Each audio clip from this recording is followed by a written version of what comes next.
पश्चिम बंगाल में जब से चुनाव हुआ है तब से वहां की राजनीतिक बयानबाजी कुछ ज़्यादा ही तेज हो चली है।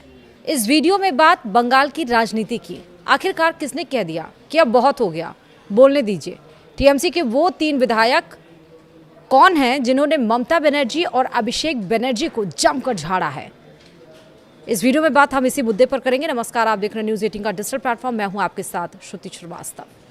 तृणमूल कांग्रेस पर हमेशा से आरोप लगते रहे हैं कि पार्टी अध्यक्ष ममता बनर्जी और उनके भतीजे और पार्टी महासचिव अभिषेक बनर्जी किसी को कुछ भी बोलने नहीं देते हैं। मंगलवार को ममता बनर्जी की ओर से बुलाई गई नवनिर्वाचित विधायकों की बैठक में यह परंपरा टूट गई।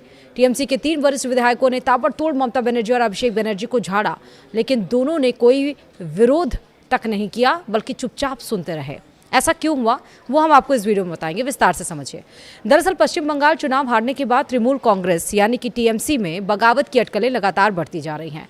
चुनाव रिजल्ट आने से पहले जहां पार्टी मीटिंग में केवल ममता बनर्जी या अभिषेक बनर्जी बोलते थे, बाकी के लोगों का काम केवल सुनना होता था, लेकिन करारी हार के बाद टीएमसी पार्टी मीटिंग का यह मॉडल उल्टा होता हुआ दिखाई पड़ रहा है।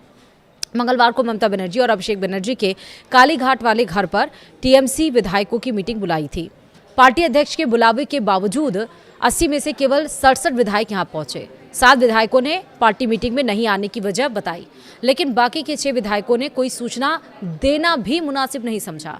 टीएमसी की मीटिंग शुरू होते ही पार्टी के 3 वरिष्ठ विधायक कुणाल घोष, ऋतव्रत बनर्जी और संदीप पान साहा एग्रेसिव होकर बोलने लगे। और गौर करने वाली बात यह रही कि जब ये तीनों विधायक बोल रहे थे तो ममता और अभिषेक दोनों चुपचाप सुनते रहे। उन्होंने तनिक भी बीच में टोका टाकी नहीं की।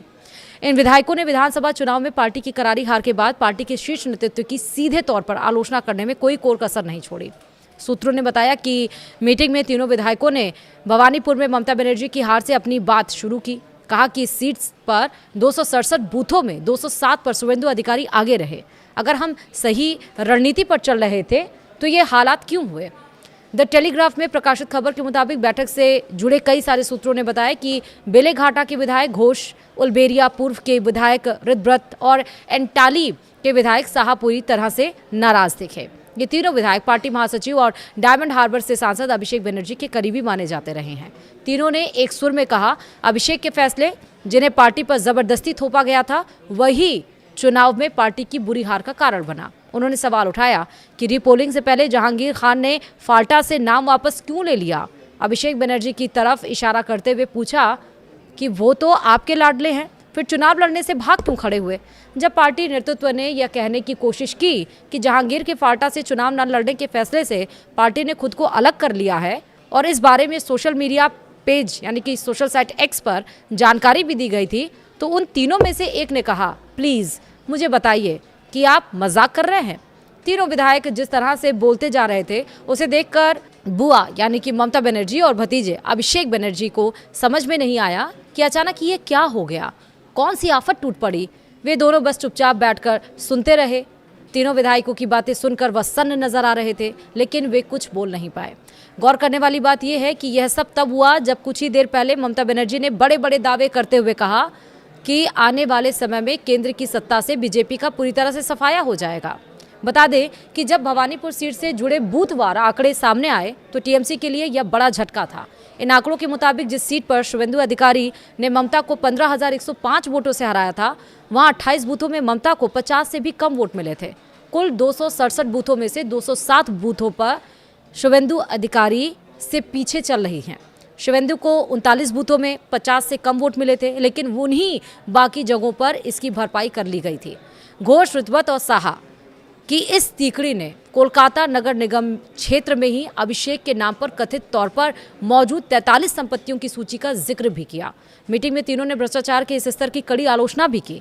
यह सुनते ही अभिषेक बनर्जी ने अपने बचाव में कहा, हो सकता है कि ये संपत्तियां किसी और अभिषेक के नाम पर हों, लेकिन तीनों विधायकों ने एक ना सुनी और अपनी बात कहते रहे। सूत्रों ने यह भी बताया कि एक विधायक ने कहा कि अभिषेक ने कहा था फाल्टा में एक इलेक्ट्रिक शमशान बनाया जाएगा जहां 4 मई के बाद हार्ट अटैक से मरने वालों का अंतिम संस्कार किया जाएगा। अब वह शमशान कौन बना रहा है और वहां किसका अंतिम संस्कार होगा? कुणाल घोष इतने ज़्यादा एग्रेसिव हो गए कि उन्होंने ये तक कह दिया, अब बहुत हो गया, अब पार्टी में सुनने की नहीं बोलने की आज़ादी वाली संस्कृति शुरू होनी चाहिए।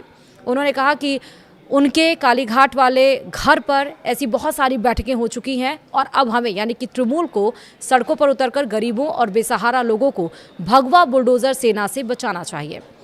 ये भी बताया जा रहा है, यानी कि सूत्रों के मुताबिक ये भी कहा जा रहा है कि ममता ने कथित तौर पर अपनी पुरानी हिदायत दोहराने की कोशिश की कि पार्टी के नेतृत्व के खिलाफ जो भी शिकायतें हों उन्हें लिख कर दिया जाए, लेकिन इस पर वे लोग हंस पड़े। ये भी बताया गया, हालांकि वहां मौजूद बाकी विधायक ज़्यादातर चुप ही रहे, लेकिन बाद में कई लोगों ने उन तीनों से बातचीत की और कहते मिले कि आपने सबसे पहले हिम्मत दिखाई और पार्टी के अंदर एक बहुत ज़रूरी सफाई अभियान की शुरुआत की है। तो इससे साफ नज़र आ रहा है कि टीएमसी के भीतर दो फाड़ होता हुआ नज़र आ रहा है।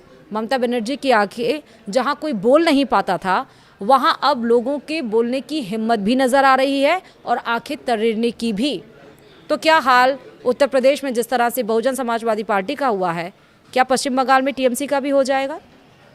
आपका क्या सोचना है? कमेंट में मुझे ज़रूर बताइएगा। फिलहाल वीडियो में इतना ही। नमस्कार।